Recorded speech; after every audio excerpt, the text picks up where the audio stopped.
कृष्ण भक्तों, एक समय की बात है जब जशोदा मैया ने भगवान श्री कृष्ण से कहा कि हे कृष्ण, तुम सारे संसार के उत्पन्न करता, पालनहारी तथा संहार करता हो। आज तुम मुझे कोई ऐसा व्रत बताओ जिसके करने से मृत्यु लोक में स्त्रियों को विधवा होने का भय न रहे तथा यह व्रत सभी मनुष्यों की मनोकामनाएं पूर्ण करने वाला हो। श्री कृष्ण कहने लगे कि माता, तुमने अति सुंदर प्रश्न किया है। मैं तुमसे ऐसे ही एक व्रत को विस्तार से कहता हूँ। सौभाग्य की प्राप्ति के लिए स्त्रियों को 32 पूर्णमासियों का व्रत करना चाहिए। इस व्रत को करने से उन्हें सौभाग्य और संपत्ति मिलती है। यह व्रत सौभाग्य देने वाला और भगवान शिव के प्रति मनुष्य मात्र की भक्ति को बढ़ाने वाला है। उनकी बातें सुनकर जशोदा जी कहने लगी, हे कृष्णा, सर्वप्रथम इस व्रत को मृत्यु लोक में किसने किया था? इसके विषय में विस्तार पूर्वक मुझे कहो। तब श्री कृष्ण ने अपनी माता को जो कथा सुनाई वह इस प्रकार है। राजा चंद्रहास की नगरी कातिका में एक धनेश्वर नाम का ब्राह्मण रहता था, जिसकी पत्नी का नाम रूपवती था। उन ब्राह्मण के पास धन दौलत की कोई कमी नहीं थी, परंतु वह संतानहीन था, जो उसके दुख की वजह थी। एक बार एक तपस्वी जोगी उस नगरी में आया। वह केवल ब्राह्मण के घर को छोड़कर बाकी सारे घरों में भिक्षा मांगता था। कई दिनों तक ऐसा ही चलता रहा। एक दिन ब्राह्मण ने ये देख लिया और उन्होंने तपस्वी जोगी से पूछा कि वह उसके घर में भिक्षा क्यों नहीं लेते हैं। इस बात पर जोगी ने बताया, जिस घर में संतान ना हो उस घर में भिक्षा लेना पाप का कार्य है। तपस्वी की बात सुनकर धनेश्वर को बहुत दुख हुआ और उसने तपस्वी से इसका समाधान पूछा। उस तपस्वी ने धनेश्वर को देवी चंडी की आराधना करने को कहा।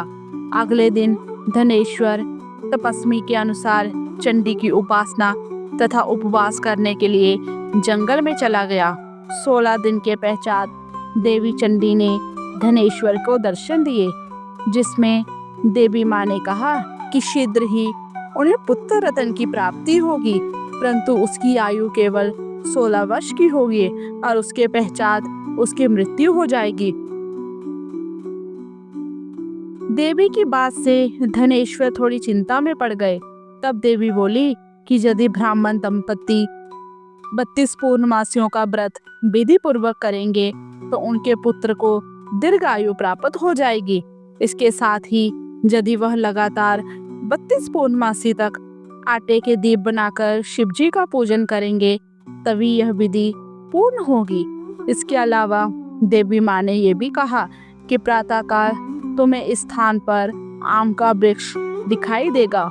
उस पर चढ़कर शीघ्र ही तुम एक फल तोड़कर अपने घर चले जाना और अपनी पत्नी से ये पूरा वृतांत बताना। ब्राह्मण ने ऐसा ही किया और अपनी पत्नी को वो आम का फल खाने को दे दिया, जिसके बाद ब्राह्मणी गर्भवती हो गई। कुछ समय बाद देवी माँ की कृपा से उनके घर पर एक पुत्र का जन्म हुआ, जिसका नाम उन्होंने देवीदास रखा। चंडी माता की आज्ञानुसार उस ब्राह्मण दंपति ने 32 पूर्णमासी का व्रत रखना आरंभ कर दिया। जब देवीदास 16 वर्ष का होने वाला था, उस समय उनके माता पिता ने उसके मामा के साथ उसे विद्या अध्ययन के लिए काशी भेज दिया। काशी जा रहे मामा और भांजा रात बिताने के लिए किसी गांव में ठहरे हुए थे और उस दिन उसी गांव में एक ब्राह्मण की सुंदर कन्या का विवाह होने वाला था।